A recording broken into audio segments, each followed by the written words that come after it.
భేటీ కాబోతున్నారు. సోమవారం శంషాబాద్ విమానాశ్రయంలో 16 మందితో కూడిన ఆశావాహుల జాబితాను రాహుల్ కు సమర్పించగా నేడు ఢిల్లీలో సమావేశమై డెసిషన్ తీసుకుందామని ఆయన చెప్పారు. ఈ మేరకు సీఎం రేవంత్ రెడ్డికి అధిష్టానం కబురు పెట్టడంతో ఆయన ఢిల్లీకి వెళ్తున్నారు. సీఎంతో పాటు టీపీసీసీ చీఫ్ మహేష్ గౌడ్ కూడా వెళ్తున్నారు.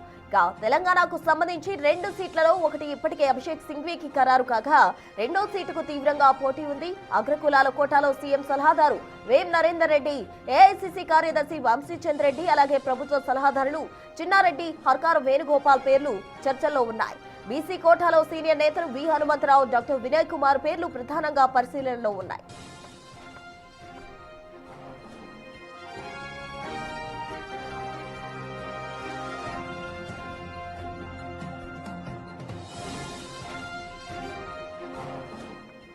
ఇదే అంశానికి సంబంధించి పూర్తి వివరాలు మా ప్రతినిధి వాసు అందిస్తారు. వాసు, చెప్పండి, రాజ్యసభ అభ్యర్థులకు సంబంధించి అధిష్టానంతో చర్చించేందుకు గాను సీఎం రేవంత్ ఢిల్లీకి వెళ్లబోతున్నారు. ఆ డీటెయిల్స్ ఏంటి వాసు? మరి కాసేపట్లో ముఖ్యమంత్రి రేవంత్ రెడ్డి, పీసీసీ అధ్యక్షుడు మహేష్ కుమార్ గౌడ్ ఢిల్లీ బయలుదేరి వెళ్లనున్నారు. ప్రధానంగా తెలంగాణకు సంబంధించి 2 రాజ్యసభ స్థానాలలో ఎవరికి కేటాయించాలి అన్న అంశానికి సంబంధించి కూడా ఒక ఉత్కంఠ వాతావరణం కొనసాగుతుంది. ఎందుకంటే నామినేషన్ల గడువుకు రేపు ఒక్కరోజే మిగిలిన నేపథ్యంలో కూడా ఇప్పటి వరకు కూడా అభ్యర్థుల ఖరారు ఇంకా కొనసాగుతూ ఉంది.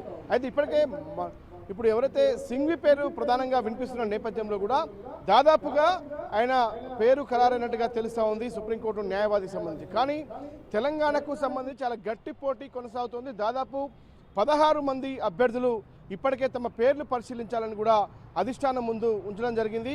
అయితే రీసెంట్గా రాహుల్ గాంధీ హైదరాబాద్ వచ్చిన నేపథ్యంలో కూడా కేసీ వేణుగోపాల్ రాహుల్ గాంధీతో జరిగినటువంటి చర్చల్లో కూడా తుది దశకు చేరినటువంటి నేపథ్యంలో ముఖ్యమంత్రిని, పీసీసీ అధ్యక్షుడిని కూడా ఢిల్లీ రావాలని పిలుపు అందిన నేపథ్యంలో కూడా వాళ్ళు ఢిల్లీ బయలుదేరి వెళ్తా ఉన్నారు.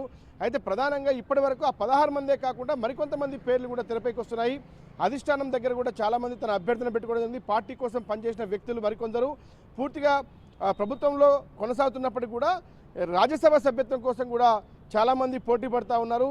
ఇటు కోదండరాం ఎమ్మెల్సీ విషయంలో కావచ్చు, డాక్టర్ వినయ్ కుమార్ అనేటువంటి పేరు చాలా ప్రధానంగా వినిపిస్తూ ఉంది. బీసీ కోటాకు సంబంధించి కోదండరెడ్డితో పాటు వేం నరేందర్ రెడ్డి, ప్రభుత్వ ఇప్పటికే ముఖ్యమంత్రి సలహాదారుగా ఉన్నటువంటి వేం నరేందర్ రెడ్డి కూడా తనకు కేటాయించాలి, నేను పార్టీ కోసం పనిచేస్తాను అంటున్నటువంటి నేపథ్యం కనిపిస్తోంది. ఇక ఈ విహెచ్తో పాటు మధు యాస్కి సంబంధించి బీసీ కేటగిరీ నుంచి కూడా వాళ్ళు ప్రధానంగా పోటీ పడుతున్నట్టుగా సమాచారం అందుతుంది. ఇక చూసినట్టయితే మొత్తం 16 మందికి సంబంధించి కూడా చాలా పెద్ద ఎత్తున గట్టి పోటీ కొనసాగుతున్న నేపథ్యంలో ప్రధానంగా డాక్టర్ వినయ్ కుమార్తో పాటు వేం నరేందర్ రెడ్డి పేరు రెండో ఏదైతే అభ్యర్థికి సంబంధించి ఇప్పటికే మనస్వింగి పేరు ఖరారైన నేపథ్యంలో కూడా నెక్స్ట్ అభ్యర్థి ఎవరు అన్న అంశానికి సంబంధించి కూడా చాలా ప్రధానంగా పోటీ కొనసాగుతోంది. కాబట్టి ఎవరికి అదృష్టం వరించబోతుంది అన్న అంశానికి సంబంధించి ఈరోజు సాయంత్రానికి ఈ ఉత్కంఠకు తెరపడే అవకాశం కనిపిస్తుంది. ఎందుకంటే ఈరోజు రేపు మాత్రమే నామినేషన్లు దాఖలు చేసేందుకు అవకాశం ఉంది. కాబట్టి ఈ రాజ్యసభ అభ్యర్థిత్వం ఎవరిని వరిస్తుందన్న అంశానికి సంబంధించి కూడా ఇంకా ఉత్కంఠ అయితే కొనసాగుతుంది. చాలా పెద్ద ఎత్తున మాత్రం పోటీ కొనసాగుతుంది అనేది మాత్రం ఇక్కడ వినిపిస్తున్నట్టు అంశం. నిన్న రాత్రి వరకు కూడా 2 పేర్లు ఖరారవుతాయి. ఈరోజు ఉదయం 11 గంటలకు నామినేషన్ దాఖలు చేస్తారన్నారు. కానీ ఆ సిచ్యువేషన్ ప్రస్తుతం హైదరాబాద్లో కనిపించడం లేదు. కాబట్టి ఢిల్లీకి ముఖ్యమంత్రి, పీసీసీ అధ్యక్షుడు బయలుదేరి వెళ్ళబోతా ఉన్నారు. కాబట్టి ఒక అభ్యర్థి పేరు ఖరారైన నేపథ్యంలో మరో అభ్యర్థి ఎవరు అన్న అంశానికి సంబంధించి కూడా ఈరోజు సాయంత్రానికి ఒక క్లారిటీ వచ్చే అవకాశం ఉంది. ఏదైతే ఢిల్లీ అధిష్టానంతో కూడా ముఖ్యమంత్రి, పీసీసీ అధ్యక్షుడు చర్చించిన తర్వాత ఆ రెండో అభ్యర్థి ఎవరు అనేది మాత్రం ఫైనల్ అయ్యే అవకాశం ఉంది. మరి మనస్సింగ్కి సంబంధించి కూడా దాదాపుగా ఫైనల్ అయింది అన్నారు. కానీ ఆయన ఈరోజు హైదరాబాద్కి వచ్చి నామినేషన్ దాఖలు చేయాల్సి ఉంది. కానీ ఇప్పటివరకు కూడా అలాంటి సిచ్యువేషన్ ఇక్కడ హైదరాబాద్లో కనిపించడం లేదు. కాబట్టి మరి 2 అభ్యర్థుల పేర్లు కూడా ఇంకా పరిశీలనలో ఉన్నాయంటే మాత్రం ఖచ్చితంగా ఇది ఆలోచించాల్సిన విషయమే. కాబట్టి ముఖ్యమంత్రి ఢిల్లీ బయలుదేరి వెళ్తూ ఉన్నారు. ఢిల్లీ బయలుదేరి వెళ్ళిన తర్వాత అక్కడ కేసీ వేణుగోపాల్తో పాటు రాహుల్ గాంధీతో పాటు మరికొంతమంది అధిష్టానం పెద్దలతో చర్చించిన తర్వాత మాత్రమే రాజ్యసభ అభ్యర్థుల ఖరారుకు సంబంధించి ఫైనల్ అయ్యే అవకాశం అయితే కనిపిస్తూ ఉంది. ఒక ఉత్కంఠ వాతావరణం అయితే కొనసాగుతుంది. చాలామంది బీసీ నేతలకు సంబంధించి తెలంగాణలో బీసీ నేతకు ఒక అవకాశం ఇవ్వాలంటూ కూడా చాలామంది అభ్యర్థిస్తూ ఉన్నారు. కానీ ఇక్కడ చూసినట్టయితే గతంలో ఎన్నికల్లో పోటీ చేసి ఓడిపోయినటువంటి అభ్యర్థులకు ఇవ్వడానికి అవకాశం లేదన్న విషయాన్ని ఇప్పటికే పీసీసీ అధ్యక్షుడు స్పష్టం చేశారు.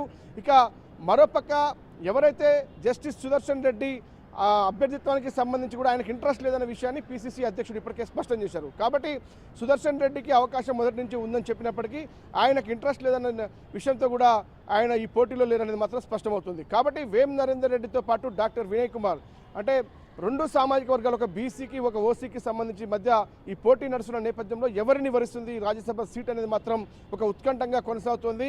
అయితే అభిషేక్ మను సింఘి పేరు దాదాపుగా ఖరారైన నేపథ్యంలో మరో అభ్యర్థి విషయానికి సంబంధించి కూడా ఈరోజు సాయంత్రానికి ఢిల్లీలో ఫైనల్ అయ్యే అవకాశం ఉంది. రేపు ఉదయం హైదరాబాద్లో ఇద్దరు అభ్యర్థులు కూడా నామినేషన్ వేసే అవకాశం కనిపిస్తూ ఉంది. Right Vasu, thank you.